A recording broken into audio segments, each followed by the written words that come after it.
Okay, so number 1 on page 14, using neutral language. Restate each argument using neutral language and keep the same meaning, then state the value claim for each argument.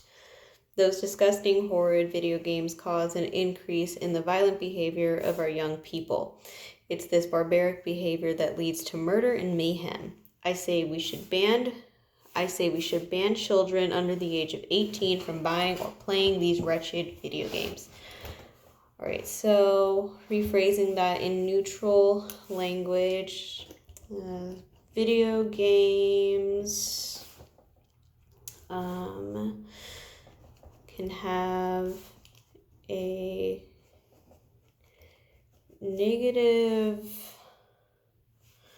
effect on young people by promoting violent behavior.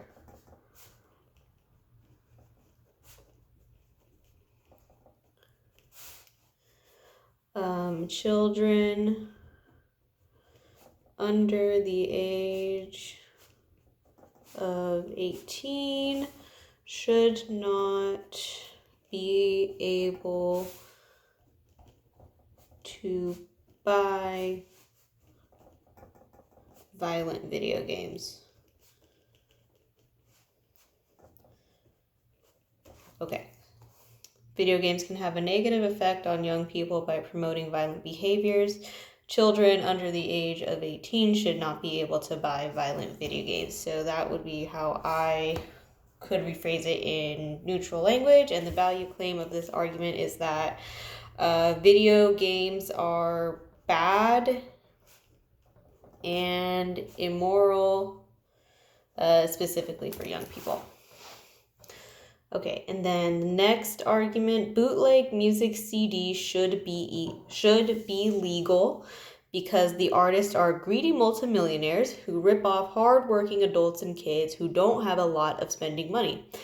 Besides, it means less pollution because there will be less CDs tossed in the dump. Okay. Bootleg music. Another way to say that. I guess downloading music. We can just say people should be able to download,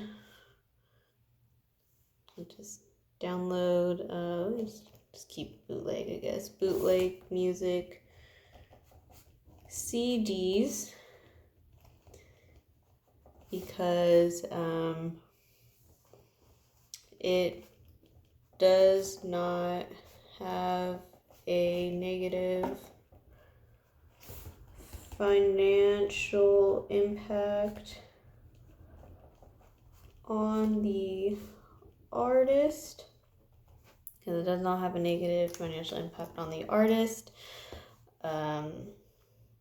People can save money, and it does not contribute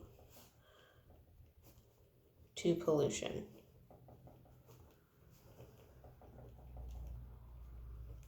Or you can say, and it is a more environmentally friendly method of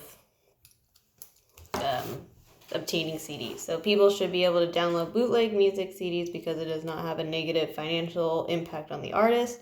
People can save money, and it is a more environmentally friendly method of obtaining music. Value claim is bootleg music is good. Okay, and then testing for ambiguity and vagueness. So the first headline, a majority of the 270 electoral votes is required to elect the President of the United States of America. So notice the phrase majority of 270. I guess we can always infer what the majority is, but we don't know exactly what, like, like what constitutes as majority, I guess. So maybe just on that basis, I would say vague, because it doesn't give us like an exact number or percentage, it just says majority. And then B, everyone in Congress is rich. So that's definitely vague. Everyone, well, I guess everyone is not vague, but is rich would, so like what constitutes as rich, basically, like what are they making, how rich. And then this headline, USPS posts $5 billion loss. USPS posts $5 billion loss.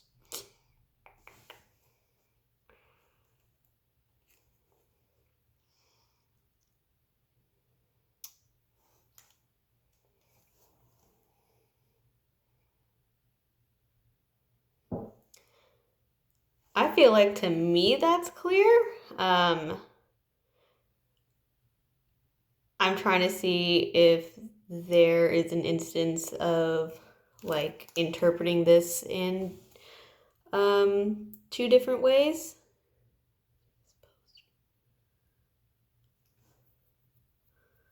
For now, I'm gonna say no problem. At least at the moment, I can't see another interpretation besides USPS is literally posting that they lost by $1 billion.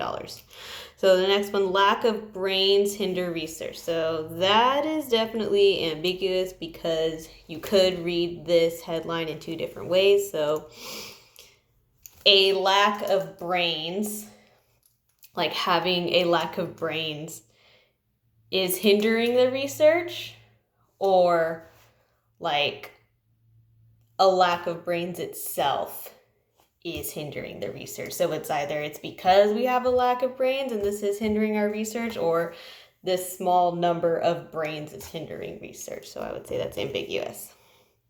Next one, ad, dog for sale, eats anything and is especially fond of children. So,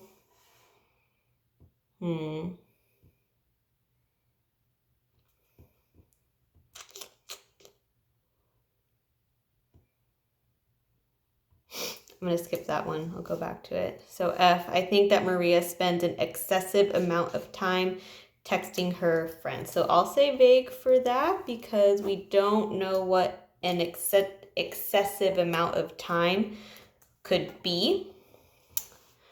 So going back to the dog one, dog for sale, eats anything, and is especially fond of children. I'm going to say vague.